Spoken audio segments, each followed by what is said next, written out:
योगिनी एकादशी व्रत कथा। हिंदू धर्म ग्रंथों में हर एकादशी का अपना अलग महत्व बताया गया है। इन्हीं अलग अलग विशेषताओं के कारण इनके नाम भी भिन्न भिन्न रखे गए हैं। प्रत्येक वर्ष में 24 एकादशियां होती हैं। मलमास की एकादशियों को मिलाकर इनकी संख्या 26 हो जाती है। इन्हीं एकादशियों में एक एकादशी आषाढ़ मास के कृष्ण पक्ष की एकादशी, जिसे योगिनी एकादशी कहते हैं। योगिनी एकादशी का उपवास रखने से समस्त पापों का नाश होता है तथा इस लोक में भोग और परलोक मुक्ति भी मिलती है। महाभारत काल की बात है। एक बार धर्मराज युधिष्ठिर ने भगवान श्री कृष्ण से कहा, हे त्रिलोकीनाथ, मैंने ज्येष्ठ माह के शुक्ल पक्ष की निर्जला एकादशी की कथा सुनी।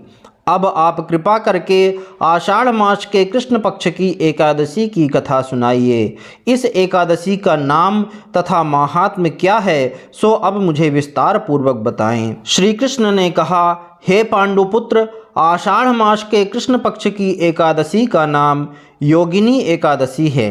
इसके व्रत से सभी पाप नष्ट हो जाते हैं। यह व्रत इस लोक में भोग तथा परलोक में मुक्ति देने वाला है।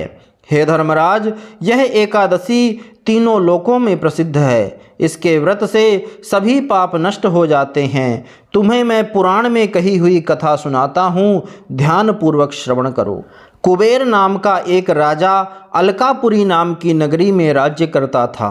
वह शिव भक्त था। उनका हेममाली नामक एक यक्ष सेवक था, जो पूजा के लिए फूल लाया करता था। हेममाली की विशालाक्षी नाम की अति सुंदर स्त्री थी। एक दिन वह मानसरोवर से पुष्प लेकर आया, किंतु कामासक्त होने के कारण पुष्पों को रखकर अपनी स्त्री के साथ रमण करने लगा। इस भोग विलास में दोपहर हो गई। हेममाली की राह देखते देखते जब राजा कुबेर को दोपहर हो गई तो उसने क्रोधपूर्वक अपने सेवकों को आज्ञा दी कि तुम लोग जाकर पता लगाओ कि हेममाली अभी तक पुष्प लेकर क्यों नहीं आया। जब सेवकों ने उसका पता लगाया तो राजा के पास जाकर बताया कि हे राजन, वह हेममाली अपनी स्त्री के साथ रमण कर रहा है। इस बात को सुन राजा कुबेर ने हेममाली को बुलाने की आज्ञा दी।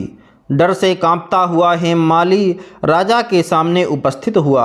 उसे देखकर कुबेर को अत्यंत क्रोध आया और उसके होठ फड़फड़ाने लगे। राजा ने कहा, अरे अधम, तूने मेरे परम पूजनीय देवों की भी देव भगवान शिव जी का अपमान किया है। मैं तुझे श्राप देता हूँ कि तू स्त्री के वियोग में तड़पे और मृत्युलोक में जाकर कोढ़ी का जीवन व्यतीत करे।